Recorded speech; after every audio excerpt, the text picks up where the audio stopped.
Kisah iman hari ini diambil dari kisah Aida Skripnikova, 19 tahun, Uni Soviet, tahun 1961. Bajak laut dari rumah doa. Wanita muda itu berdiri di pojok sambil membunyikan kartu-kartu kecil dengan puisi tertulis di atasnya. Beberapa orang mengambilnya karena mereka tertarik dengan apa yang dibagikannya. Beberapa tertarik karena dia wanita yang luar biasa cantik. Tetapi sebagian besar mungkin mengambil kartu-kartu itu karena sukacita dan kasih yang terpancar dalam senyum di wajahnya setiap kali dia menatap seseorang dan menyerahkan sebuah kartu kepada mereka. Setiap kartu berisi sebuah puisi yang ia tulis sendiri. Setiap puisi memberitakan kasih dan sukacita yang milikinya karena mengenal Yesus sebagai Tuhan dan Juru Selamat. Karena inilah dia ditangkap dan diajukan ke pengadilan. Di depan pengadilan, dia bersaksi dengan berani. Masyarakat yang Anda, orang-orang komunis bangun tidak pernah adil karena Anda sendiri tidak adil. Dia dihukum 1 tahun masa penahanan.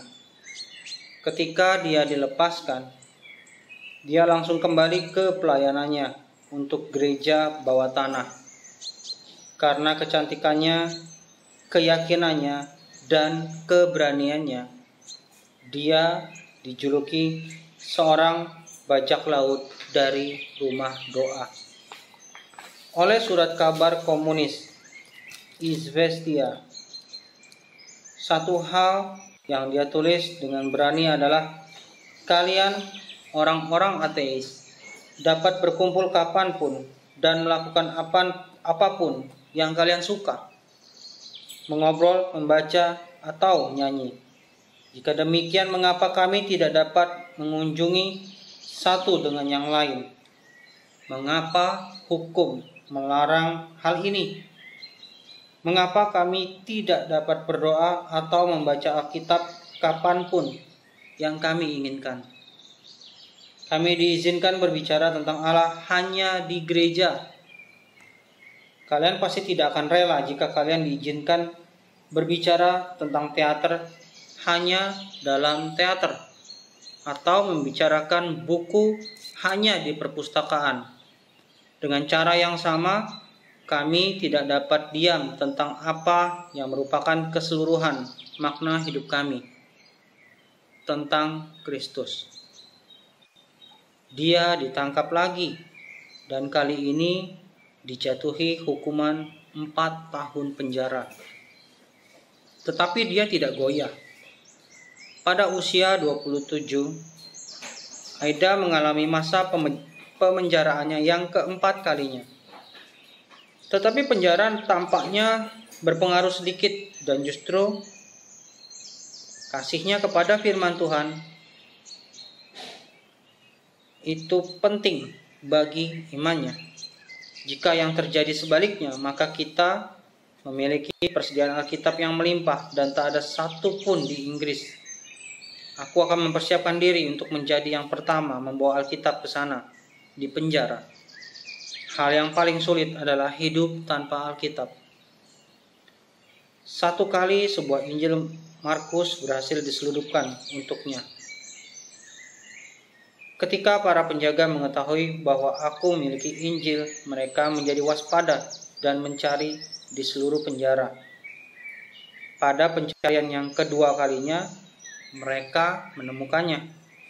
Aku dihukum karena hal itu dan harus menghabiskan waktu 10 hari 10 malam dalam ruang pengasingan yang dingin. Namun 2 minggu kemudian aku diberi seluruh kitab perjanjian baru yang dapat aku simpan hingga hari pembebasanku. Petugas penjara mencarinya berulang kali, tetapi setiap kali Tuhan menolongku. Aku tahu selanjutnya tentang pencarian dan selalu dapat menyimpan buku berharga ini. Banyak tahanan lain yang membantuku menyembunyikan Alkitab, meskipun mereka bukan orang Kristiani. Para penjaga melakukan banyak hal lain untuk mencoba mematahkan semangatnya dan membuat dia menyangkal imannya. Tetapi beberapa usaha itu telah diketahui sebelumnya.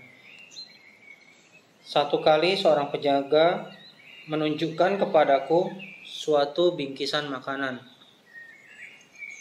Dia berkata bahwa itu berisi coklat dan makanan yang enak-enak.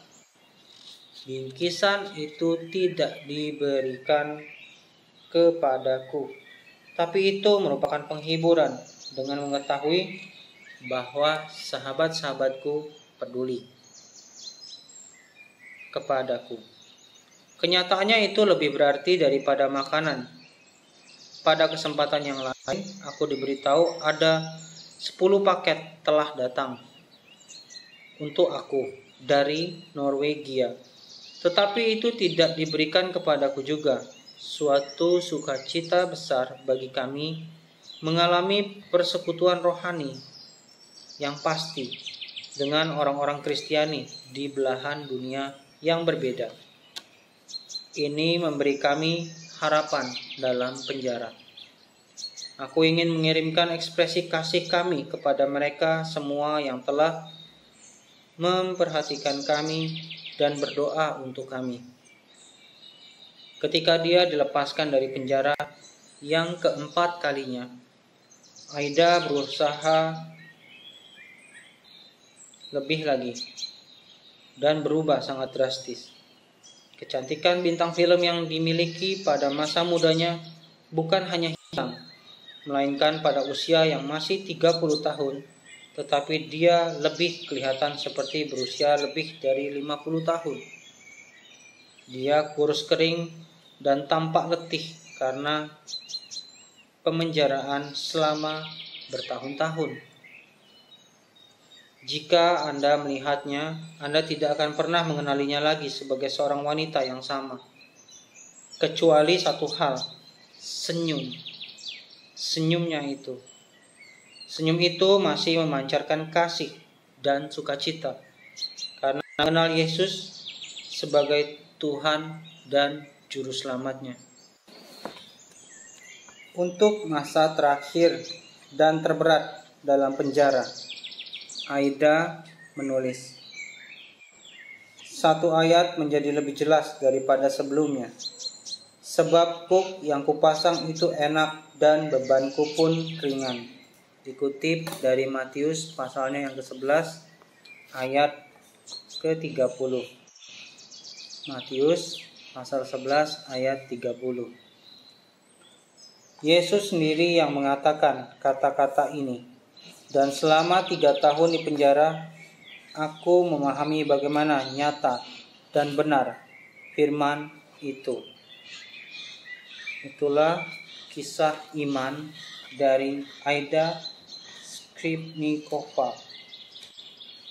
Umur 19 tahun, latar belakang Uni Soviet tahun 1961. Pada 1991 dan umurnya yang ke-20 tahun, setelah masa pemenjaraan yang keempat dan terakhir, negara Uni Soviet terpecah belah karena kehancuran komunisme. Pemerintahan penganiayaan orang-orang Kristiani berhenti pada tahun itu.